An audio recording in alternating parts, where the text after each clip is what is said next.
இப்ப இருக்க ஆண்களுக்கு ஏதாவது டிப்ஸ் கொடுக்கணும்னா நீங்க என்ன கொடுப்பீங்க? டிப் நம்பர் 1 ஒன்றும் இல்லை. நீங்கள் உங்கள் ஒய்ஃபுக்கிட்ட போய் ஏதாச்சும் கேட்டு அவங்க ஒன்றும் இல்லை அப்படின்னு சொன்னாங்கன்னா டெஃபினட்டாக ஏதோ இருக்குன்னு அர்த்தம். ஆனால் அது என்னன்றது அந்த கடவுளுக்கே தெரியாது. சண்டை கூட ரெடி ஆகிக்கிங்க. டிப் நம்பர் 2 எதுனாலும் ஓகே.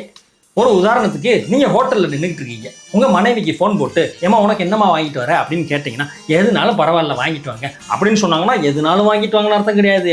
ஒய்யால நீ எது வாங்கிட்டு வந்தாலும் உன்னை இன்னைக்கு புழக்கத்தாண்டி போகிறேன் அப்படின்னு அர்த்தம்.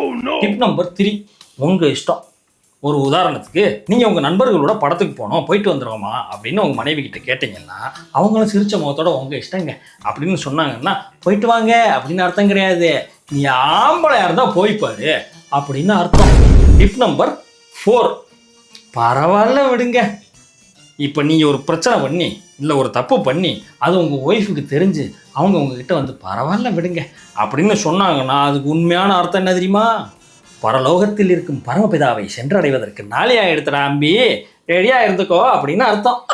டிப் நம்பர் 5 செம்மப்பா சூப்பர்ப்பா வாவ் அப்படின்னு சொன்னாங்கன்னா இதை விட கேவலமாக இந்த உலகத்தில் அந்த வேலையை வேற யாருனாலையும் பண்ண முடியாதுன்னு அர்த்தம்.